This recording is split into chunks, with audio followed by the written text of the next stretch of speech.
Tá demorando mandar as notificações. Agora sim. Agora foi. Boa noite, sejam bem-vindas e bem-vindos. Espero que vocês estejam com os maridos aí do lado. Se ele não tá, já dá um cutucão, já manda vir. Fernando já chama a Carla, que nós já vamos começar a nossa noite da taça por aqui. Tudo bem com vocês aí? Som tá legal, imagem tá legal. Vão me dando um retorno, por favor. Dá boa noite pro povo, educado. Boa noite, Deus abençoe. Salve Maria. Hoje o Instagram tá de brincadeira comigo, ele não tá mandando nada de notificação, gente. Então, vocês mandem essa live pra um amiguinho, pra uma amiguinha. Convidem alguém pra estar conosco aqui nessa noite. Vamos fazer o trabalho, né, desta plataforma, que não faz o trabalho deles. E vamos iniciar, então, já a nossa live. Tudo certo, Fê? Beleza, então. Então, vamos começar. Anderson, se apresente. Se apresente. Olha, tem gente nova aqui. Querida, Sério? eu tô várias mil seguidoras sem... novas essa semana. É porque eu tô sem óculos. Quase cara. 1000 pessoas em uma semana. Show, hein? Novas aqui. Então, Então, pra aqueles que não me conhecem, meu nome é Anderson. Sou esposo da Evelyn. Esse ano a gente vai fazer 15 anos de casado. mês que vem. Foi mês que vem. Dia 9? Deu um branco agora. Tá passando no Mas teste. em junho também a gente já comemora outra data também. 20 anos juntos. 20 anos de namoro. Namoro, noivado e assim vai. Esse ano tem muitas Então, comemorações por aqui. 20 anos junto, né? E nesses 20 anos a gente construiu bastante coisa. Porque na verdade o casamento que está hoje, ele foi de uma construção desde o namoro. Namoro, noivado e o sacramento aí do matrimônio. Mas existiu essa construção. E hoje é bem legal o tema que a gente escolheu para falar, que eu acho que é interessante, e interessante assim a gente pensar, né? Porque quando a gente casa, a gente tem um objetivo. Mas tu deve estar pensando assim, qual é o meu objetivo? Então eu vou casar para quê? Para ser feliz, né? Todo mundo pensa assim, eu vou casar para ser feliz. Geralmente a gente casa pra ser feliz. É isso aí. A gente não pensa em fazer o outro feliz. Geralmente não. A gente casa com esse objetivo. A gente casa com o objetivo de ser feliz, mas daí no curso de noiva a gente aprende que a gente tem que casar pra fazer o outro feliz. É isso que a gente daí tem a que gente falar. se mata pra fazer o outro feliz e a gente não é feliz porque a gente tem que fazer o outro feliz. É isso que a gente quer começar a falar. Que a gente, na verdade, a gente quer falar dos pilares para um casamento feliz. Que a gente escolheu. Na verdade, a gente não escolheu. Eu acho que a vida proporcionou e nos mostrou como um norte para um casamento feliz. Então a gente descobriu isso, claro que não foi de um dia para o outro. Então quando a gente casa, até eu acho que você que está casado aí sabe disso, você casou para ser feliz. E como a Eve mesmo disse, a gente é ensinado, na verdade, eu acho que vem isso já de cultura, né? Que a gente tem que casar para fazer o outro feliz. Fica um peso tão grande, né? Um fardo. Se eu não fizer ele feliz, o nosso casamento está fadado ao fracasso, ao divórcio, né? Seja lá o que for. E na verdade, se a gente for pensar, como que tu vai fazer uma pessoa feliz que geralmente pode ser que tu não seja feliz? Como assim, Anderson? Porque se tu pensar na lógica que você recebe esse fardo para fazer o outro feliz e você não está feliz, como que você vai proporcionar essa felicidade? Então, o que a gente quer trazer para vocês hoje, até para muitos já sabem, já vivem isso. Já pode ser que vivam, né? Já vivam isso, mas alguns não vivem ainda.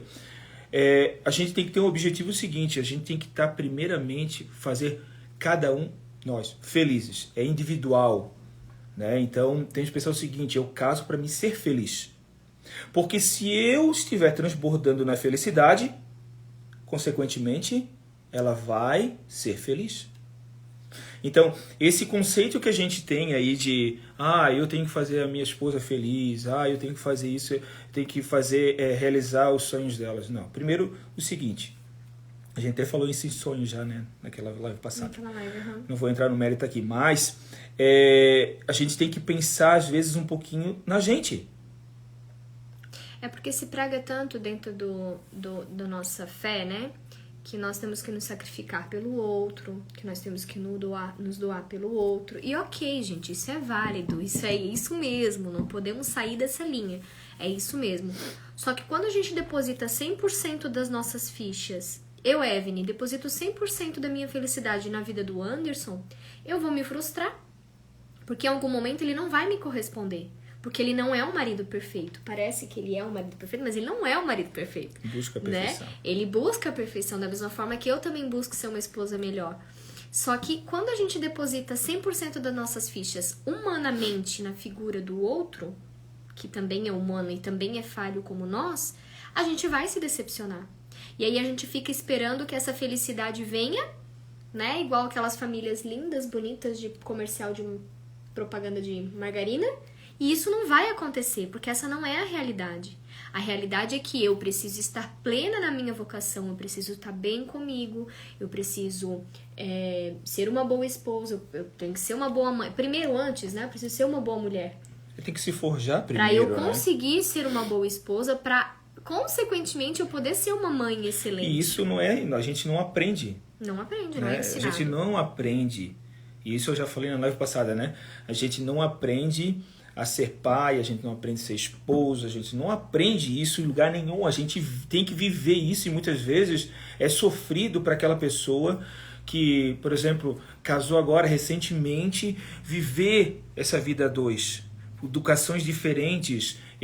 A Evelyn teve uma educação, eu tive outra. Juntar essas duas educações, viver esse andar do sacramento, né? Esse andar do casamento. A hora que chegou em casa, eu estava fazendo aquela mentoria ali, aquele atendimento, né? Aquela entrevista, e justamente falava isso pra moça que eu estava entrevistando. Né? Nós não sabemos, né, o nosso papel. Nós não conseguimos entender que eu vim de uma cultura familiar, meu pai veio de uma cultura, minha mãe veio de uma cultura e forjaram uma cultura, certo? E eu nasci dentro dela. E o Anderson, da mesma forma, os avós maternos com os avós paternos, que, né? E aí veio de outra. Então, vocês pensem, precisaram de 2, 4, 6, 8 famílias. 8 famílias para forjar a nossa cultura familiar. Porque ele traz raízes da cultura do pai dele, que trouxe dos avós. Então, a gente vai carregando, a gente vai herdando isso. E se a gente não tá consciente no processo, a gente pode estar fadado a errar também. A fazer errado, a fazer no piloto automático. E casar no piloto automático, e viver uma vida no piloto automático. E isso só vai nos botar uma etiqueta bem grande na nossa cara de dizer que nós somos mais uma família mediana, mais uma família medíocre, mais uma família que está na média. É isso que vocês querem para a vida de vocês? E assim, ser mais uma família? E se a gente for pensar, muitas famílias elas podem até chegar a esse patamar, ser mediano. Mas muitas famílias elas já desistem. Por que desistem? Porque quando a gente busca essa felicidade, já coloca esse princípio na hora que tu tá lá no altar, né? Recebesse o sacramento, né? E tu casou, saísse, já falasse pra tua esposa, nós vamos ser felizes. Oi? Ah, desculpa, porque eu tô falando alto. Senão não vai acordar o Francisco. Não, porque eu tô falando pro vizinho já aprender também, pros vizinhos aprender. É assim que em então, casa. quando a gente sai já do casamento, já olhando para a esposa, né? Assim, ó, a gente vai ser feliz. E essa fórmula, ela não existe. Tá? Não existe uma cartilha. Como ser feliz. Não. O que vai acontecer? Na verdade, você vai aprender no seu dia a dia. Vai errar. Isso, errando, aprendendo. E aí que tá. Quando a pessoa ela busca uma felicidade, né? Ela coloca como objetivo de fazer o outro feliz e você não está feliz, vai chegar uma hora que tu não vais aguentar mais. Fala assim, cara, que sofrimento tá essa minha vida de casado, o que vai acontecer? Vai separar. Muitos casos de recém-casados ficam 1 ano, 2 anos, já não aguento mais, não é isso que eu queria, já caiu.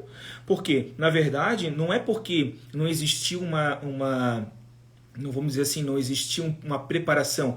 Até casais já preparados, com namoro, às vezes namora 8 anos, 10 anos, vai noivar, vai casar, e quando casa, não era isso.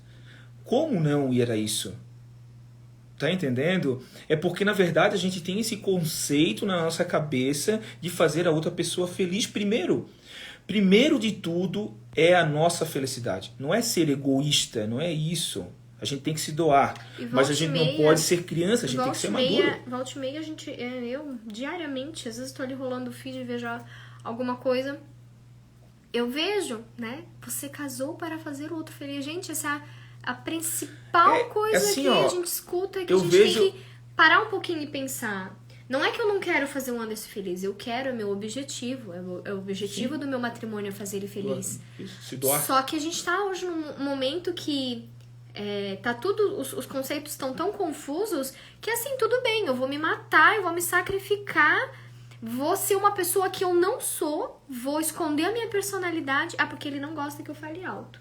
Então eu vou mudar toda a minha personalidade, vou mudar todo o meu jeito, porque eu preciso fazer isso por ele, pra agradar ele, né? E aonde tá ele me fazer feliz também? Ele me aceitar e me receber com os bônus e os ônus quando a gente casa, né? Então a gente precisa ser um pouquinho mais... pensar, sabe? Não acreditar em tudo que a gente escuta hoje. Em tudo que a gente tá vendo aí, porque hoje a gente tem muita informação. E às vezes nesse monte de informação, a gente se deixa levar que é só o sacrifício. Mas também se for pensar, aí tem que pensar também, tem que Exatamente. ser maduro. Assim, ó, quando a gente tá aqui falando com vocês, são experiências que a gente já viveu, por isso que a gente tá proporcionando isso para cada um. Eu sempre gostei de falar com casais, sempre gostei de catequese, eu era catequista. Então, a gente tinha um grupo de casais, a gente sempre gostou... O que vocês estão bebendo aí? A gente sempre gostou de falar. Não porque a gente é melhor, não, mas é porque é de nós o seguinte, essa experiência que a gente vive não é só para nós. É para passar, né? Porque as pessoas das gerações que vêm, ou as gerações que estão junto com a gente, não errem a mesma coisa. Né? Então, é interessante isso. É interessante a gente pensar que, primeiro de tudo, para que tu possa fazer o outro feliz, é ser feliz. Amém? Isso. Amém, pregador. A Evelyn tá agoniada porque eu falo muito alto. É porque eu tô quase... Primeiro ouvido é o que escuta, né? Não, o primeiro ouvido é o meu que tá aqui, ó, colado aqui. Então é pra te escutar mesmo. Eu perguntei o que eles estão bebendo lá. Tem gente bebendo uma aguinha. Bora, então. Tem gente comendo alguma coisa aí também? Me contem aí nos comentários. Tá fazendo sentido e pra vocês, gente, que a gente tá tagarelando aqui? Porque daí a gente já vai entrar nos méritos do negócio. Tem um negocinho aí, né? Esse negocinho aqui pra mim? Fala que eu falo alto, mas tá aí, ó. Mas eu não tô nas tuas orelhas. Não vais mostrar o que eu fiz aí pra ti? Não. Mostra. Esposa virtuosa que faz uma comidinha. Batatinha frita. Ruffles. Ruffles. Mas não é. Ruffles. Então tá. Então nós vamos avançar, tá? Tô sozinha dando mamar pro bebê. Que bom, Ju. Absorve. Depois quando o marido chegar vai ter assunto pra você conversar. Tá? Usa, escuta e aplica. Gente, assim, a metodologia do adulto, né? Esses dias eu tava lendo sobre isso. A metodologia da gente é o seguinte. A criança, ela é conhecimento acumulado. Então, a criança, ela vai escutando desde o ventre a voz da mãe e do pai. Ela vai escutando, dela escuta os irmãozinhos falar, dela vai vivendo aquilo ali, ela vai escutando, ela vai acumulando. Chega um momento que ela tá pronta pra dar a primeira palavrinha. Geralmente é papai, né? A gente fica ali, carrega, não, é papai, fala papai.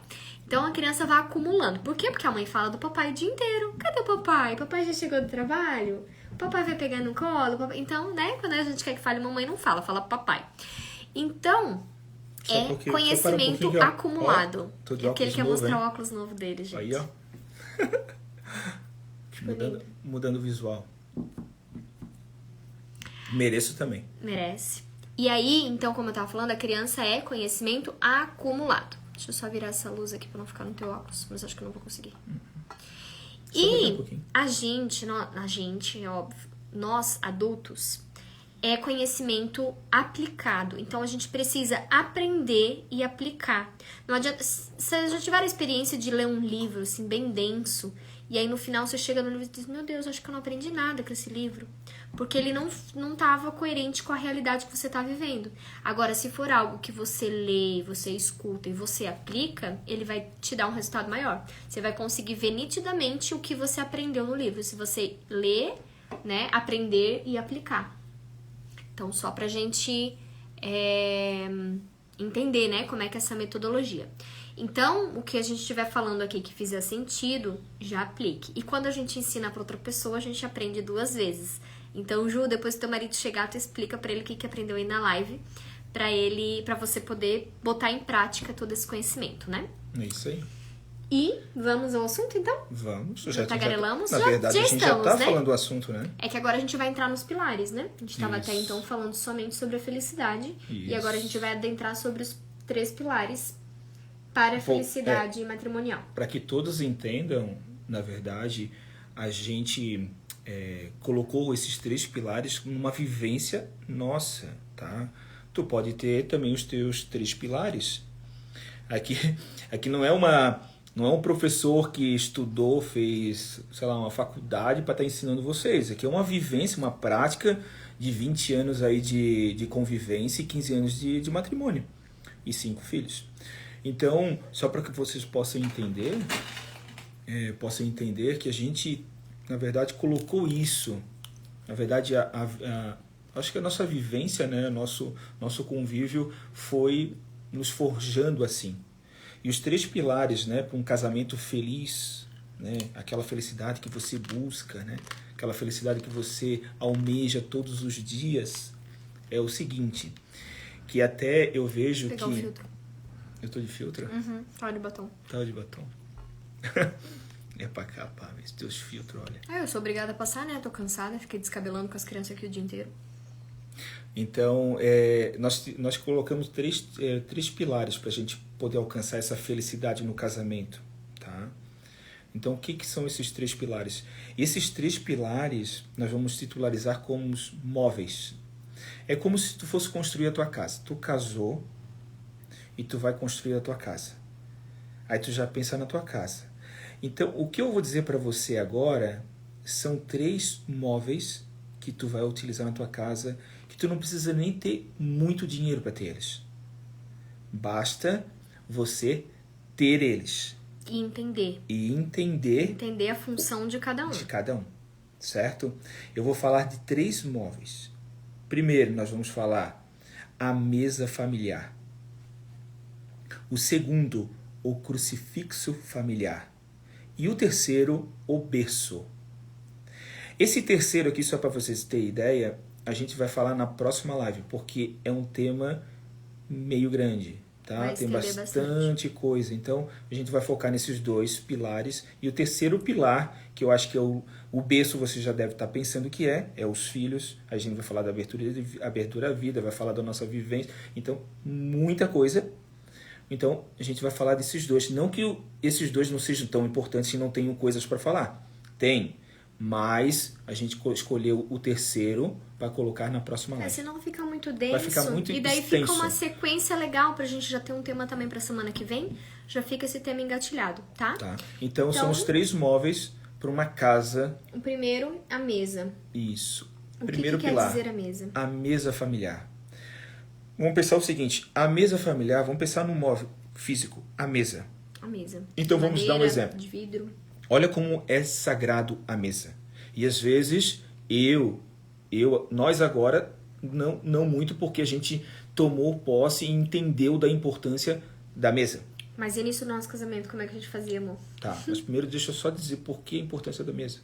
A importância da mesa é o seguinte, você que casou na igreja católica, recebeu o sacramento. Você recebeu aonde? No altar. No altar tem o quê? A mesa.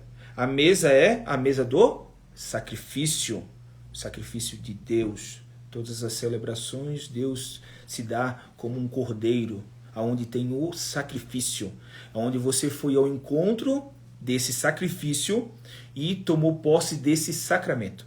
Então, de tão importante que é a mesa. Então, você que tem a mesa na sua casa, a mesa do alimento, a mesa onde você se reúne, é algo sagrado.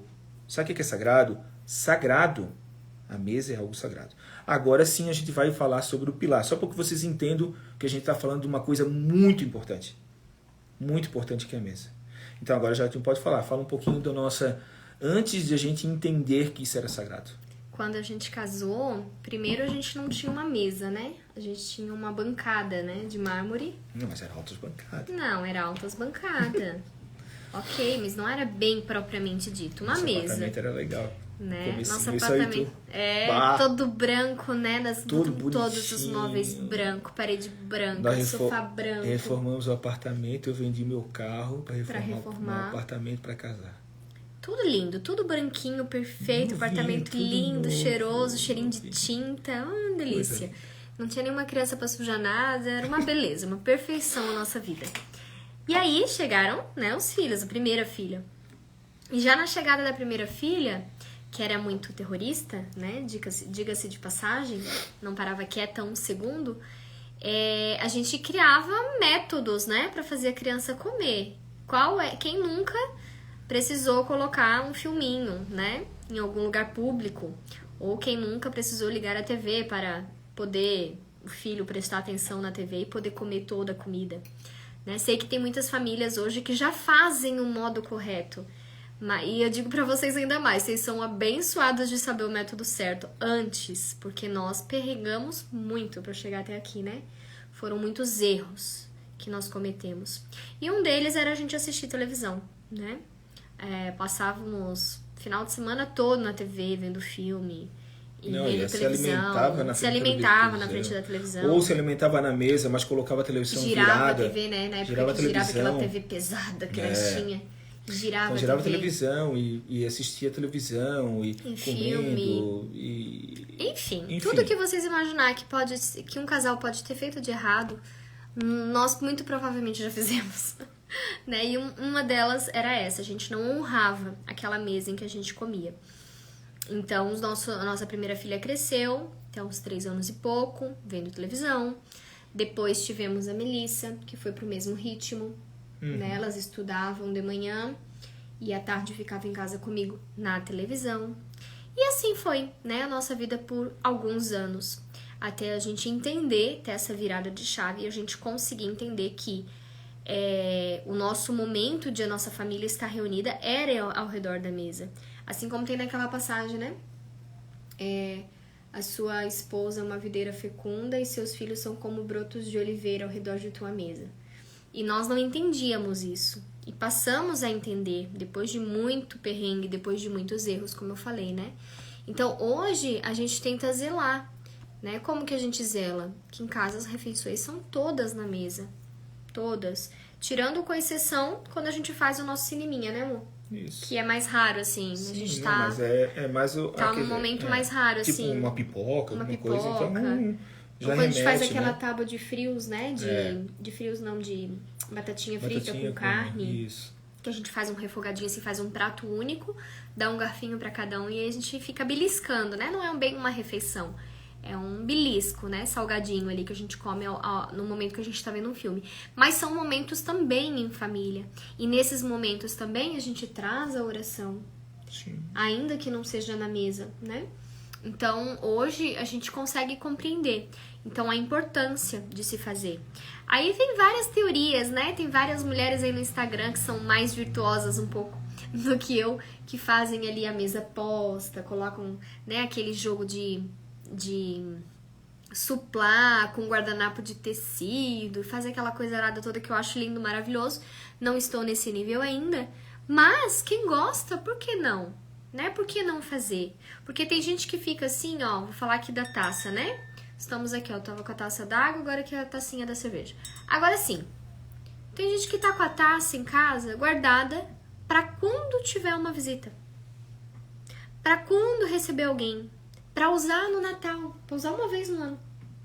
A taça, o faqueiro que ganhou no casamento, aquele jogo de louça de porcelana, e você tá lá, com tudo aquilo entulhado dentro do teu armário. Pra usar com os outros. Pra usar com os outros. E os seus? Pra usar quando tiver uma visita. Tá, Aí... ok. Tem gente que talvez vai dar desculpa. Ah, mas meus filhos são muito pequenos, pode ser que quebre. Ok, mas se você tem um final de semana que você pode usar com teu marido, né? Pode fazer... Ok, as crianças foram dormir mais cedo, faz uma jantinha, usa a louça do casamento, você e o marido, uma taça, um prato bonito, um jogo de toalha, E aí a gente fica guardando essas coisas só pra usar num momento bonito. Essa taça aqui, ó, é a taça do nosso presente de casamento. Nós temos quanto da pequenininha? Acho que só 4, né? Acho que eram 8, eu acho. Não, eram 6 de cada. 6 de cada, acho. E esse aqui nós temos 4 da pequenininha. A grande, nós só temos 2. Porque já quebrou tudo. Mas louvado seja Deus. Por que quebrou? Quebrou porque a gente usou. Sim. Quebrou porque a gente compartilhou momentos de felicidade. E aí... Que a gente brindou a nossa vida, o nosso casamento. Então, a Evelyn, ela tá pegando o sentido da preparação da mesa. Da importância de preparar essa mesa. E agora eu quero trazer para vocês a importância de a gente estar à mesa. Porque, tu imagina o seguinte, a preparação para o alimento, a preparação para a mesa é importantíssimo. Tu imagina o seguinte, como é que tu vai dar importância para uma tal situação se você não está exposto para isso? Por exemplo, tu vai fazer uma entrevista de emprego, tu vai de bermuda e chinelo? Não. Tu vais bem arrumado, bem alinhado para se apresentar para aquela entrevista. Sim.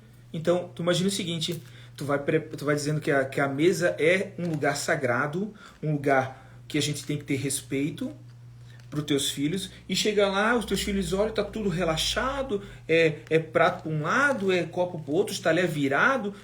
Como é que eles vão dar valor àquilo? Então, tu precisa preparar isso. É igual ao altar. Quando a gente vai à celebração, existem os paramentos para aquele altar estar pronto. E a mulher, né? O homem tem mais essa visão mais prática do sentar e estar ali, né? A mulher tem toda uma questão de preparação. Como que esse alimento está sendo preparado, né? Está sendo feito com zelo. Você está fazendo a comida de qualquer jeito, com a louça do café ainda na pia, tudo entulhada, né? Essa semana ainda estava cobrando as minhas 2 meninas que são mais velhas, né? Filhas, a mãe lavou a louça do café. Como é que eu vou fazer o almoço se a pia tá cheia de louça limpa? Ok, tá limpa, mas tá ali. Tá estrovando, né? Como dizia minha avó, tá estrovando a louça ali. Precisa retirar aquilo ali. Então, a mulher, ela tem uma visão, tem que ter essa visão um pouco mais organizacional. Para que ela consiga evoluir, para que cada vez fique melhor. Aí, falar de organização, né? Para que fique cada vez melhor. E o homem já tem mais essa visão do somente se sentar, né? Ó, temos que estar sentados, todos juntos, todos unidos. Mas vai muito além do só se sentar à mesa, né? Toda a gestão ali da cozinha, dos alimentos, da rotina, do cardápio. Se não houver essa organização, se não houver essa rotina, alguma coisa vai dar ruim. O meu sogro finalmente desapegou dos itens guardados por mais de 30 anos. Tá vendo? Guardou 30 anos. Devemos dar o melhor para os nossos. Guardou 30 anos. Esse assunto eu entendo, Anderson. Organização. Solange. É isso aí. Então, a gente precisa ter essa visão ampla, né? Do se sentar. É o se sentar sim, é o estar ao redor da mesa sim, mas é como que isso... Porque se sentar na mesa por se sentar, com criança berrando, derrubando prato no chão, se descabelando, não tendo ordem, um mandando o outro calar a boca, uma criança virando um copo d'água e o outro já vai lá juntar, já meio emburrado e passa o pano de qualquer jeito. É desse jeito que o Senhor quer todos à mesa? Não, né? Então precisa existir uma organização por detrás e a mãe é a cabeça dessa organização. Se a mãe não tá bem, ela não vai conseguir fazer isso.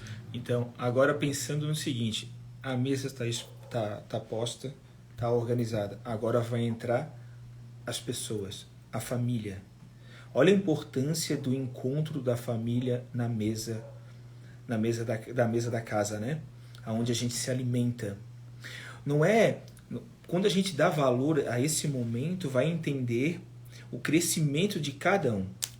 Porque se você hoje não para fazer um alimento com seus filhos, com seu esposo, você nem conhece eles. E é através desse alimento que muitas vezes aqui em casa, a gente janta junto. Final de semana, todas as refeições. Eu, quando estou trabalhando, não dá, né? Mas eles fazem isso. Mas é através disso que você vai dando valor e vai conhecendo eles. como o pai é a autoridade da casa, né? O pai é a cabeça da casa, a mãe é o coração. Tu vai conhecendo os filhos e mostrando aos filhos a importância desse convívio familiar, aonde a gente vai orar juntos, agradecer o alimento de cada dia. Como é importante isso, como é uma virada de chave. As minhas filhas, os meus filhos todos, né? Todos eles não conseguem almoçar ou fazer uma alimentação qualquer. Pegar o exemplo da nossa viagem. Você tá viajando lá no hotel, e aí a gente sentava, pegava uma mesa, geralmente mesa grande, né? E aí, de repente, nós estava ali comendo. Às vezes a gente até esquecia, né? Porque a gente tá fora, num ambiente diferente. E corre, pega um prato, e outro faz um prato na criança, e pega uma xícara de café. E a gente se sentava à mesa, dava ali, beliscava umas 2, 3 garfadas. Parava. Parava. Pai, esquecemos. Daí nós, o quê? A oração. Ah, tá. Ficava... Paramos tudo, faz a oração. Fazia oração. Ah, mas estamos num lugar diferente, vai todo mundo olhar? Não importa. Não importa. Né? Parávamos Entendeu? a refeição, fazíamos oração como nós fazíamos em casa. Porque tu é dentro de casa, tu é fora de casa. Tem Do que mesmo ser. jeito. Entendeu? E isso é importantíssimo, porque foi através desse convívio da família à mesa, mudou muito o crescimento dos meus filhos, o crescimento do casal, o amadurecimento familiar. Ele é um conjunto. É diferente porque se tu pega o teu prato e vai almoçar na frente de uma televisão sozinho, comendo, tu vai crescer o quê na tua vida espiritual? Tu vai conhecer como teus filhos. Como é que tu vai fazer que os teus filhos te compreendam, te dão uma importância como um pai? Dá um exemplo hoje, quando chegou. A gente sentou ali, a Stephanie fez a rosquinha, né? Ela fez uma rosquinha de polvilho hoje. Vocês já estavam me pedindo receita, mas a gente não deu certo a primeira, tá? Deixa nós aperfeiçoar, depois eu passo a receita pra vocês. E aí ela fez a rosquinha, fritou a rosquinha, a gente comeu. E aí ela pegou e olhou pra ti e disse assim, pai, tu chegou com a novidade, com óculos novo, mas não vai perguntar a minha novidade da minha aula que começou? Aula do latim. A aula do latim dela, né? Então lembrou ali, ela falou como é que foi a aula, o que ela aprendeu, como é que foi. Então é na mesa, nesses lugares que os assuntos vêm, né? Algumas coisas que precisam ser resolvidas mais sérias não é na mesa, mas a rotina, o dia a dia, como que eles estão.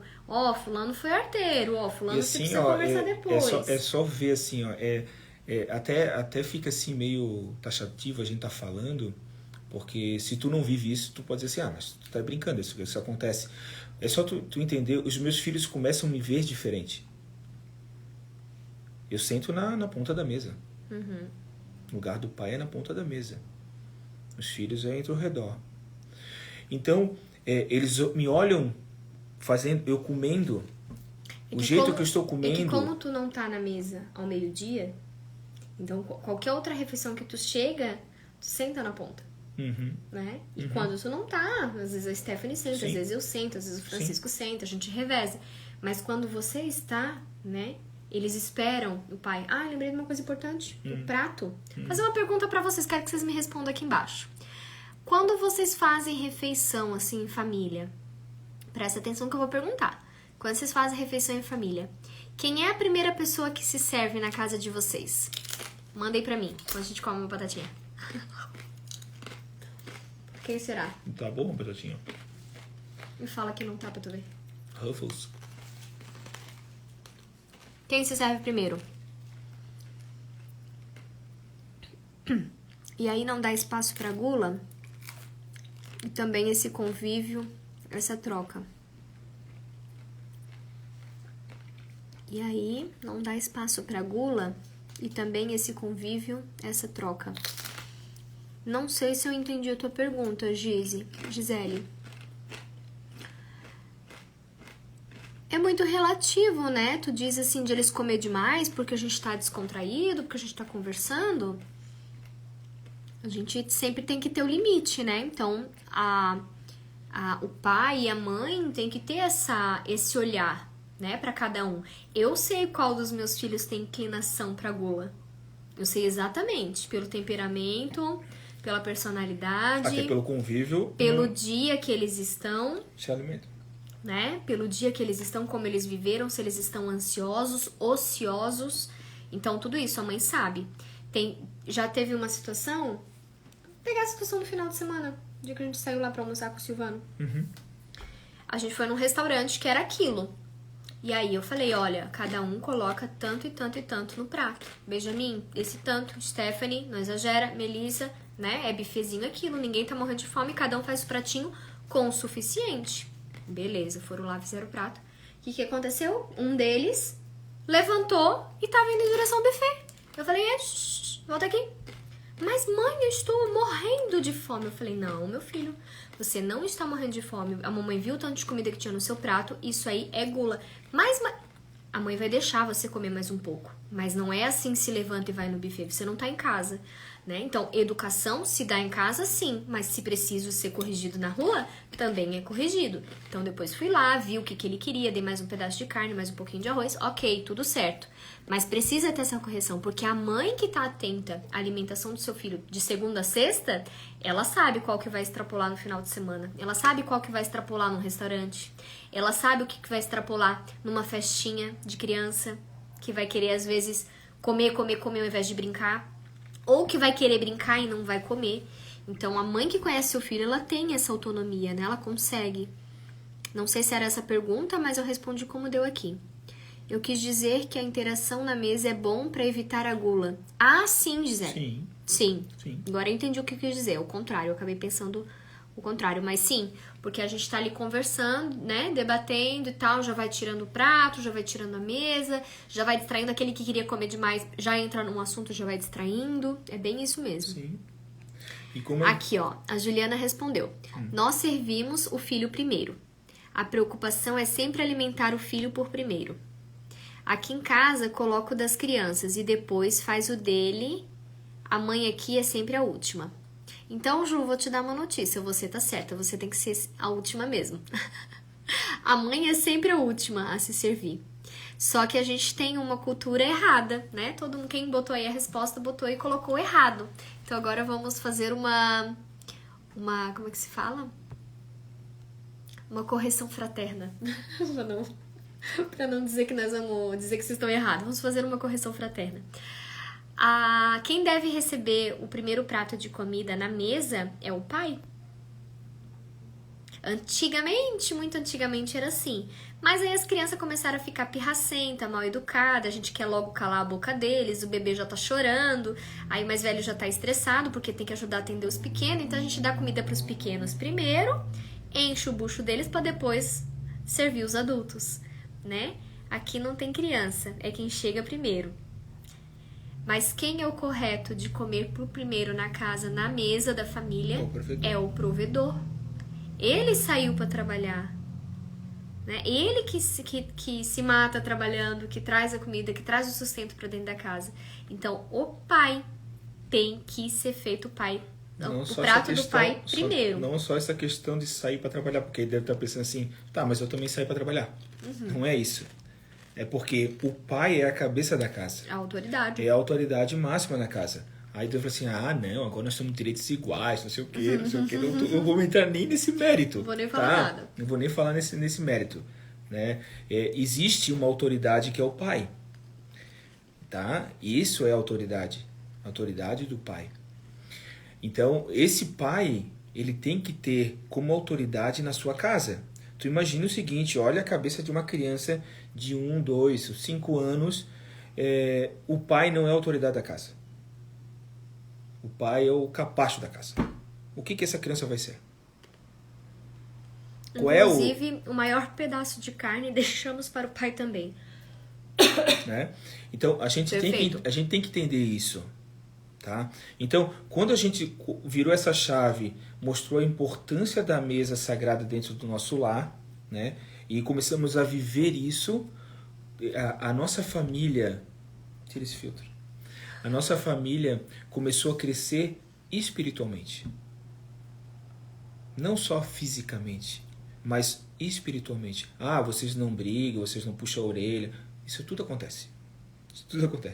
Mas quando a gente está na mesa, o respeito é respeito. Temos que ter respeito. Querem falar coisa? É na mesa onde a gente conversa também. Não é só para comer. Sim. E conversar com os filhos. Ei, filho, como é que você está? Isso, aquilo. Ô, pai, posso falar? Pai, às vezes tu pergunta, né? Ó, tua mãe falou que você tá muito irritado essa semana. O que tá acontecendo? Sim. Ah, porque ninguém me entende, porque essa casa é muito difícil. Porque daí ali rola as DRs também da Sim. família, né? Mas ali a gente está de cara limpa. Não tem esse negócio assim, ó, não vou botar uma máscara, agora eu vou fazer de conta que eu sou assim. Não, ali é cara limpa, tá um olhando pro outro.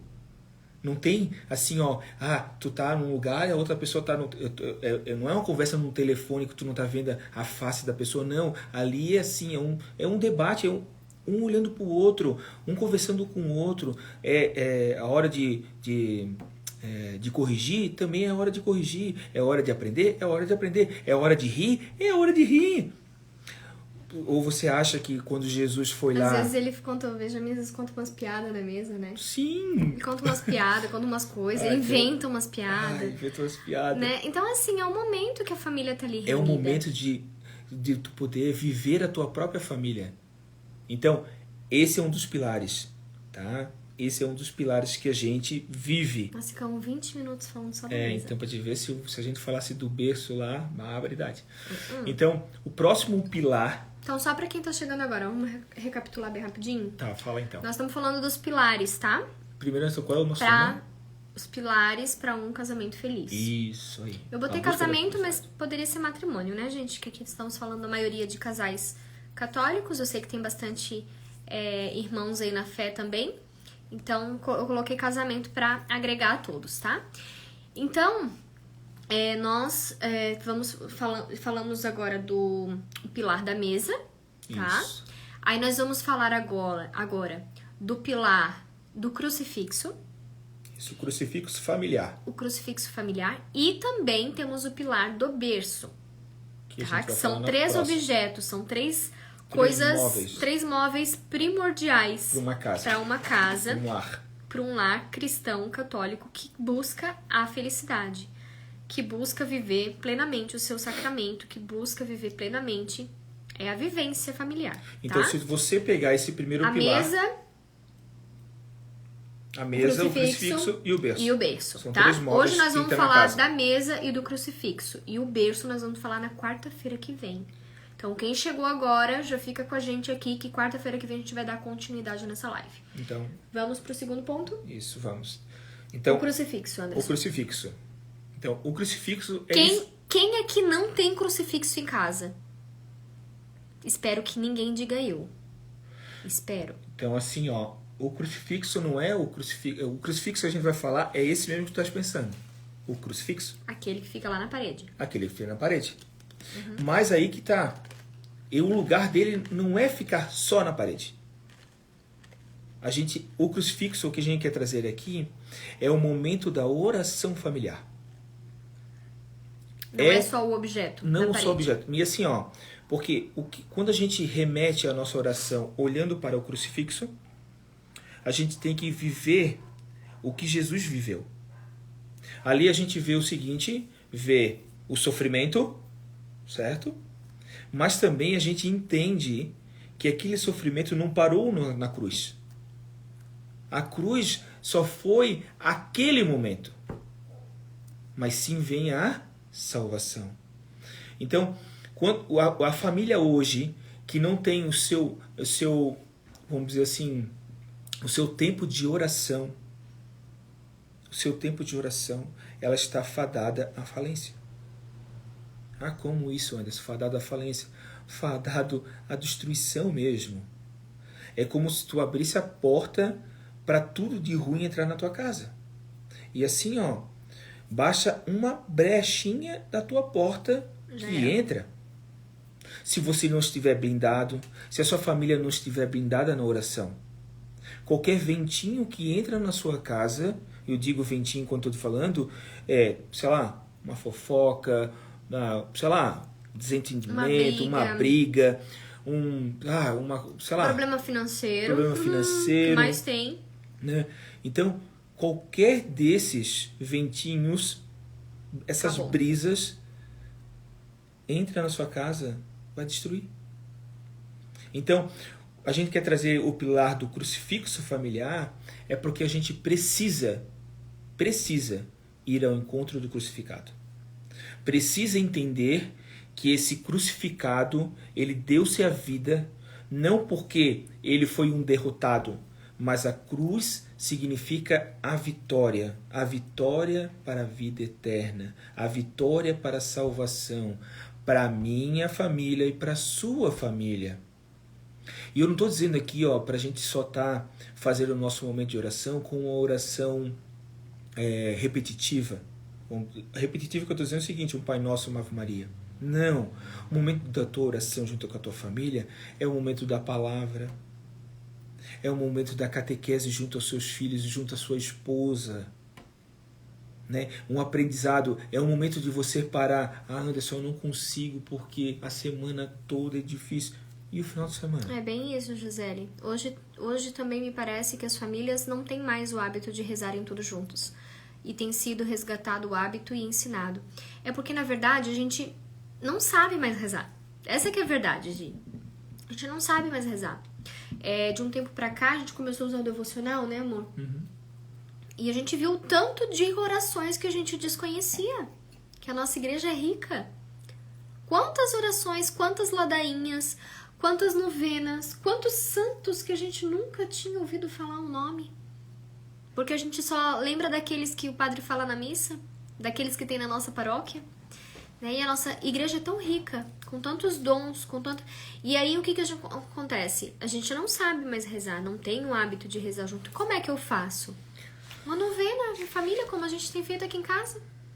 Né? A gente faz a novena em família, a gente faz a oração do devocional, a gente coloca assim, essa semana todos os dias nós vamos rezar na ladainha de Nossa Senhora. Vamos lá, uma semana, ladainha de Nossa Senhora.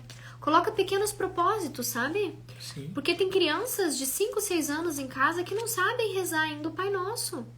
Que não sabem rezar ao mais simples, o Santo Anjo. Uhum. Por quê? Porque a mãe não teve o hábito de ensinar. Mas não é culpa da mãe. É porque essa mãe também não foi ensinada. Mas, como eu falei lá no início da live com vocês, hoje nós estamos conscientes do nosso papel. E eu acredito que quem está aqui nessa live está consciente do seu papel. Ou pelo menos tem tentado buscar. Então, se você não sabe fazer oração e não sabe como começar, compra um devocional simples. Sabe? Esses livrinhos que nem esse daqui, de oraçãozinha, de novena. Tem os devocionais mais grossinhos, que são mais completos, que eu super indico, que são maravilhosos. Toda casa tem que ter um daquele. Mas se não tem, começa pelo básico. Sabe? Fazendo oração todo dia à noite ali no pé da cama com o filho. Ensina o filhinho a ficar ajoelhado, a fazer exame de... Não sabe o que ensinar pra ele? Ensina ele a fazer exame de consciência. Olha, hoje você falou uma palavra feia pro seu irmão. Essa palavra é feia, Jesus não gosta. Jesus fica chateado, Jesus fica ofendido. Magoa o Sagrado Coração de Jesus. E ali a gente vai ensinando a criança nas pequenas coisas, né? Mas para isso, para que a gente possa ensinar eles nas grandes, nós precisamos buscar. Nós temos que ir atrás de um devocional, nós temos que aprender a fazer a oração do Santo Terço direito, a oração do Rosário, entender os mistérios do Rosário. E isso só se faz caminhando, começando. Então, e assim, o filho, ele vai buscar uma referência. E qual vai ser a referência do seu filho? O pai e a mãe? Não adianta tu falar assim, o filho vai rezar e você não reza. Filho vai ler a palavra, você não lê a palavra. É isso que a gente tem que entender. Eu não estou aqui... para começar, por exemplo, a gente aqui tem 5 crianças. Cada um de um jeitinho, cada um sabe. E a gente fez um propósito, né? Até eu acho que foi na live passada que a gente falou, de rezar o terço todos os dias esse ano. Todos os dias. Hoje é dia 23. São 23 dias que a gente está firme e fiel. Ah, vocês não rezavam o texto todo dia? Às vezes não dava. Às vezes falhava. Às vezes ele rezava no trabalho. Às vezes eu rezava no trabalho. Às vezes eu não conseguia. Então, mas a gente criou esse propósito, né, de rezar o terço, né, todos os dias. A gente está rezando o terço todos os dias. Aí, final de semana, a gente lê a palavra. Teve uma época, uns 2... sei lá, não lembro quanto tempo atrás, uns 2 anos atrás, que a gente tentava rezar o rosário, lembra? Uhum. Nossa, a gente só se frustrava. Porque pensa, na época nós tínhamos o quê? 3 filhos? 3 ou 4? E nós nos frustrava, porque a gente tentava enlouquecidamente na nossa rotina encaixaram o rosário, todos juntos. Impossível numa família numerosa. Mas hoje a Stephanie já tem essa consciência. Às vezes ela fala, mãe, consegui rezar um terço de manhã. E a gente vai conseguindo rezar um rosário. É importantíssimo rezar o rosário. Importantíssimo. Quer ver em família. Como importante que é rezar a família. Isso, o crescimento, a gente não tem noção. Às vezes a gente precisa estar rezando aqui, automático, repetitivo. repetitivo. Meu filho não está nem pensando. Tu vai ver daqui à frente, o futuro, isso. Porque a gente vive o presente, a gente tem que viver esse presente. E deixar o futuro na mão de Deus. O passado foi. O presente é agora e o futuro na mão de Deus. Mas tu tem que construir isso no coração deles. Como fazer o teu filho tomar a decisão certa na vocação dele se tu não proporciona isso na vida dele? Então, a gente tem que estar junto, firme, além de blindar a nossa família da maldade que tem lá fora. Não estou blindar aqui para que a gente não fale com ninguém. Não é isso. Mas para que Nossa Senhora nos proteja com o seu manto e evite ou amenize o mal que aconteça com a gente. Ou que se acontece com a gente compreende com a sabedoria que Deus dá para que a gente se levante e saia andando. Porque isso vai acontecer. Tu acha que mesmo rezando não vai acontecer nada? Vai acontecer. Mas quando você está na graça de Deus, você absorve diferente isso. Eu lembrei agora que aconteceu essa semana. Teve um dia que tivemos 2 acidentes aqui em casa, né?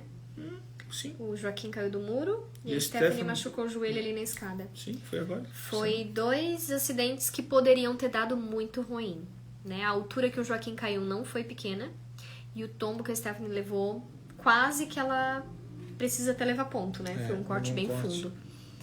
E na hora, né, que ela caiu, ela fez um chorô, tal. O Joaquim também chorou quando caiu do muro e tal. E aí, logo em seguida que ela parou, que ela caiu por cima, ela disse assim, ainda bem que a gente tá rezando, né, mãe? Porque se a gente não tivesse rezando, o que podia ter acontecido comigo? Então olha só a consciência, né? Ela já sabe que a oração dela, que o anjo da guarda dela tava ali e livrou ela do pior. Poderia ter dado ruim mesmo. Né? Ela ainda tá dolorida, ela ainda tá mancando, tadinha, machucou feio o joelho.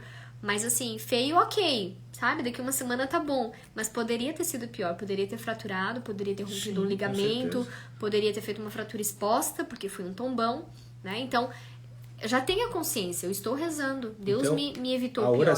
A oração, ela vai proporcionar isso ao coração de cada um. O jeito de lidar com aquela situação. Porque se tu, por exemplo, tu não reza, não se alimenta da palavra, não se prepara psicologicamente o que pode acontecer, acontece algo, tu já desespera. Meu Deus, aconteceu isso, o que eu vou fazer? Mas quando você está na graça de Deus, Deus ele te ameniza isso. A Gisele perguntou ali, qual horário que vocês geralmente rezam, né? Para conciliar com o horário de todo mundo. Geralmente, a gente está rezando entre 18h30 e 19h30, geralmente, quando né? eu chego do trabalho... Tem dia, por exemplo, essa semana que eu cheguei do trabalho, a gente nem comeu. A gente tava sentado ali, tava um sol, porque aqui onde a gente mora, 7h30, o sol ainda não tá alto, né? Mas já tá tem claro, sol. assim, Tá bem claro, assim, nem parece noite. E eu tava sentado ali, cheguei do trabalho, começamos a conversar, tava todo mundo na sala. As crianças sentaram tudo no sofá. Aí eu falei assim, vamos rezar? Vamos rezar. Tem que aproveitar a oportunidade. Tava tudo sentadinho, bonitinho ali, vamos, toca a ficha. Por exemplo, hoje... a gente tá com fome. Eu falei, não vou morrer de fome em 15 minutos. Não vão. Então vamos rezar o terço, depois a gente come. Por exemplo, hoje foi diferente. Hoje eu cheguei, a gente comeu primeiro, eles já tinham tomado banho, então agora vamos rezar. Aí rezamos. Meu Deus, João, ajude-se ele que caiu uma prateleira em cima da cabeça do marido dela dormindo. E pensamos, ainda bem que estamos rezando, se não tinha acontecido o pior. Porque a tábua ia cair bem em cima da cabeça dele. Deus nos livrou do pior. Eu não tenho dúvida. Né? Uma família que está em oração, a primeira coisa que acontece no acidente, a primeira coisa que a gente pensa é que livramento. Sim. Que livramento. Podia ser pior. E se a gente não tá rezando, a gente já fala, meu Deus, desculpa, né? Falar uma palavra assim, que droga, que não sei o quê. Por que foi acontecer isso comigo? Logo comigo. Por que logo comigo? Furou o pneu do carro, eu bati o carro. Por que comigo? Né? A gente já se desespera e já bota aquele peso, já faz aquele negocinho, uma tempestade num copo d'água e aquilo tudo já vira um peso muito grande. Agora, se a gente tá rezando, a gente olha pelo outro lado, né? Como diz aquela palavra, né? Tu pode olhar a taça de duas formas, né? Ou meio cheia ou meio vazia. né? Eu acho que quando a gente tá rezando, a gente sempre vai enxergar ela meio cheia, né? Porque o que Deus vai dar pra gente em abundância vai ser muito maior do que uma coisinha errada que aconteceu. Sim. Então esse pilar, esse crucifixo, ele tem que estar muito presente na nossa vida, para que a gente possa alcançar aquela felicidade que a gente tanto almeja no nosso relacionamento, na nossa família, né? Então, como é importante e como a nossa família hoje, eles conseguem enxergar essa importância. Claro, cada um com o seu tempo. A Stephanie, minha mais velha, não preciso nem dizer nada. Ela já tomou posse disso. E o mais gostoso de ver um filho que saiu de ti, tendo essa visão, tendo 12 anos, é um presente de Deus. Eu poder presenciar isso. Ver a minha filha de 13, vai fazer 13 anos, tem 12 anos, saber a importância de Deus na vida dela. Pronto. Eu já tô felizaço por ela. Às vezes a gente aqui em casa, assim, do nada, já começa a dar umas tretas, começa a criança a chorar, começa, né, rotina de casa, começa a dar alguma coisa ruim, tentou encaixar o banho ali, não deu certo o horário, e aí às vezes ela mesmo para, mãe, vamos parar um pouquinho, vamos rezar? Vamos lá pra sala, nem que seja eu e ela, a gente reza umas 10 Ave Maria, e a gente volta e tá tudo muito mais calmo, né? Então quando tá falando ali de cada um com o seu tempo, só complementando o que eu estava falando, a Stephanie já está bem madura para a idade dela. Muito madura. E ela bota no bolso muito adulto da nossa geração no bolso, do tanto madura que ela está na espiritualidade. E poderia estar mais, se a gente tivesse começado antes, no tempo certo, no momento certo. A Melissa está no mesmo caminho. A importância que ela tem. A Melissa, ela já é mais cuidadosa, mais meiguinha, mais... né? Então a gente sabe que ela dá essa importância. Ela já quando a gente reza o texto, cada um pega um mistério para rezar e coisa. O Benjamin, ele tá aprendendo isso. Ele é um menino, então às vezes é meio amarrado, mesmo meio malandrão, então, mas tá ali vivendo. Por isso que eu tô sempre pra ti, às vezes a gente não dá, às vezes assim, mas o que o Benjamin tá ali? Às vezes ele tá ali viajando, nem tá rezando, mas ele tá ali. O mas importante aí, é tá às ali. vezes do nada ele sai como assim, no meio da oração. Porque santo não sei o quê. Né? Então, o importante... Umas coisas que não cabe no momento, mas ele tá ali, presente. Às vezes o filho, você tá dizendo assim, tu tá rezando com o teu esposo e teu filho tem 2 anos de idade. Ele não tá nem rezando. Tá no consciente dele ali, tá entrando aquilo ali. Mesmo ele não entendendo, vai chegar uma hora que ele vai começar a falar e vai entender o que ele tá fazendo, tá ali. Então, o Joaquim é outro, o Joaquim também é outro. Ele tem 4 anos, então ele não dá muita bola, mas ele tá no meio. O Francisco, mesma coisa. A Samara do Lucas. Luísa também teve um livramento, esmagou a ponta do dedinho na porta e quebrou a pontinha na véspera de Natal. E só fomos louvando e agradecendo a Deus pelo pior de não ter acontecido o pior. Nessas horas, né? Imagina na véspera de Natal, nós já tivemos um incidente na véspera de Natal, lembra? Benjamin, aquela vez com o liquidificador. Meu Deus do céu, ele quase atorou o dedo também. Foi terrível também na véspera de Natal. Sei bem que é isso que você passou, mas é isso, Deus dando livramento. E a Ju disse que ficou encantada com as meninas fazendo as memorizações. Eu salvei no destaque lá, Ju, se quiser pra compartilhar com alguém. Eu deixei salvo, que bastante gente pediu pra salvar. As memorizações deles, eu quero ver se eu consigo deixar um destaque ali pra vocês acompanhar. Então é isso aí. A gente entendeu o seguinte, esses 2 pilares... 59 minutos. Esses 2 pilares, para nós, na nossa vivência de 15 anos de matrimônio e 20 anos de vivência junto, então são primordiais. A mesa e o crucifixo. E semana que vem a gente fala do berço. Aí vai falar sobre filhos. Tá? Tomara que nesse pouco tempo aí que estamos juntos aí, a gente pôde passar um pouco da nossa experiência para vocês. Buscar a felicidade, isso tem que ser todos os dias, tá? Nós não vamos nem poder fazer um brinde com as taças vazias, que vergonha. Faz aí um tintim. Também. Pelo menos aqui, ó. Calma aí. Faz um print aí, Ju. A Ju sempre printa e compartilha, sempre. Ó, tintim. enfim, tá? Deixa eu ver que botaram mais um... Então, essa busca tem que ser diária.